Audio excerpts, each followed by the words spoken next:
নমস্কার বন্ধুরা, দীপালিস কিচেনে আপনাদের সকলকে স্বাগত জানাচ্ছি।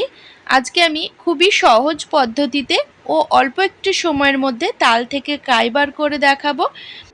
তো ভিডিওটি শেষ পর্যন্ত দেখার অনুরোধ রইল। আশা করছি ভিডিওটি আপনাদের ভীষণ উপকারে লাগবে।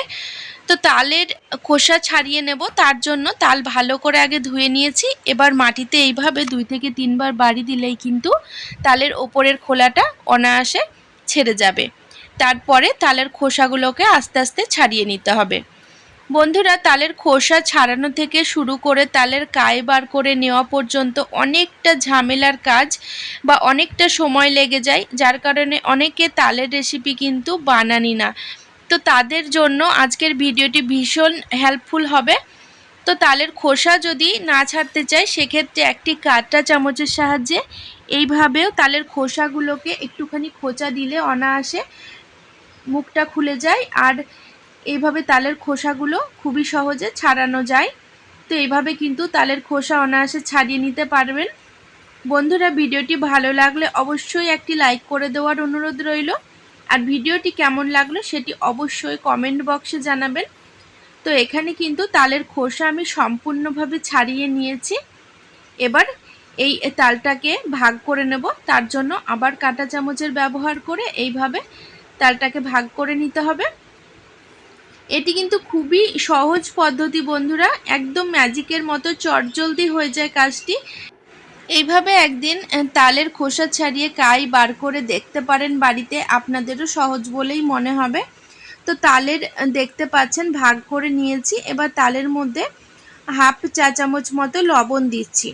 এবার লবণ দিয়ে একটুখানি সময় নিয়ে বেশ ভালো করে মেখে নেব, তাতে তালের শাঁস একদম নরম হয়ে যাবে, আর এ থেকে কাই বার করাও কিন্তু খুব সহজ হবে। অনায়াসে একটু সময়ের মধ্যে তালের কাই বেরিয়ে যাবে। তো এইভাবে দেখতে পাচ্ছেন লবণ ভালো করে মাখিয়ে নিয়েছি। তো কিছুক্ষণ মেখে নেওয়ার পরে একদম নরম হয়ে গেছে। আর আমি কিন্তু আজকে একদম জল ছাড়া তালের কাই বার করে দেখাবো, কোনো রকম জল ব্যবহার করব না। তো এখানে একটি পাত্র নিয়েছি আর একটি গ্রেটার নিয়েছি। তো গ্রেটারের সাহায্যেই কিন্তু তালের কাই বার করে নেব। তো আপনাদের কাছে গ্রেটার না থাকলে সেক্ষেত্রে একটি বেতের ঝুড়ি কিংবা ফুটোযুক্ত থালার ওপর দিয়েও তালের কাই বার করে নিতে পারেন। এবার এই তালের শাঁস থেকে এইভাবে তালের কাই বার করে নেব। বন্ধুরা, ভিডিওটি ভালো লাগলে অবশ্যই আমার সাথে থাকবেন, আর আমার সাথে থাকার জন্য চ্যানেল সাবস্ক্রাইব করে বেল নোটিফিকেশনটা অবশ্যই অন করে রাখবেন, তাতে পরবর্তী ভিডিওর নোটিফিকেশনগুলো সবার আগে পেয়ে যাবেন, আর ভিডিওগুলো আপনারা আপনাদের সময় সুযোগ বুঝে দেখে নিতে পারবেন। বন্ধুরা, ভিডিওটি অবশ্যই আপনারা আপনাদের নিকটবর্তী আত্মীয় স্বজন বন্ধু বান্ধবের সাথে শেয়ার করে নেবেন, যাতে তারাও এই ভিডিওটি দেখে খানিকটা হলেও উপকৃত হয়। এতে করে পরিশ্রম যেমন কম হয়ে যাবে, সময়ও বেঁচে যাবে। এই পদ্ধতিটা কিন্তু দুনিয়ার সবথেকে সহজ পদ্ধতি বন্ধুরা। এই পদ্ধতিটা আপনারা বাড়িতে একদিন অবশ্যই ট্রাই করে দেখবেন, আশা করছি আপনাদেরও ভালো লাগবে। তো এইভাবে যদি তালের কাই বার করে নেন, সেক্ষেত্রে তালের যে শাঁস সেগুলোও কিন্তু তালের কাইয়ের মধ্যে মিশে যায় না, এইভাবেই গ্রেটারের মধ্যে ফেসে থাকে।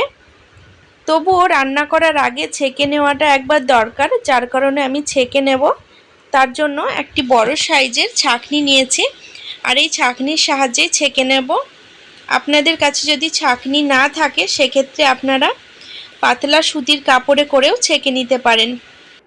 বন্ধুরা, অনেকের কাছে তালের কাই বার করে নেওয়াটা ভীষণই কষ্টকর মনে হয়, যার কারণে অনেকেই আছেন জল দিয়ে তালের কাই বার করে নেন। কিন্তু জল না দিয়ে শুধু যদি এইভাবে তালের কাই বার করতে পারেন, তাহলে এই তালের কাই দিয়ে যে রেসিপিগুলো বানাবেন সেগুলোও কিন্তু ভীষণই সুস্বাদু হবে। আর আমি যেহেতু তালের কাই বার করার জন্য আগেই তালে লবণ মাখিয়ে নিয়েছিলাম, যার জন্য তাল দিয়ে যে রেসিপিগুলো বানাবো তাতে কিন্তু আলাদাভাবে আর লবণ দেব না। তো বন্ধুরা, এখানে দেখুন খুবই অল্প পরিমাণে তালের শাঁস কিন্তু বেরোলো। তো এখানে আমি তালের কাই বার করে নিয়েছি, দেখতে পাচ্ছেন কতটা ঘন আর কতটা সুন্দর হয়েছে। আপনারা এইভাবে বাড়িতে অবশ্যই ট্রাই করে দেখবেন, আশা করছি আপনাদেরও এই পদ্ধতিটা ভালো লাগবে।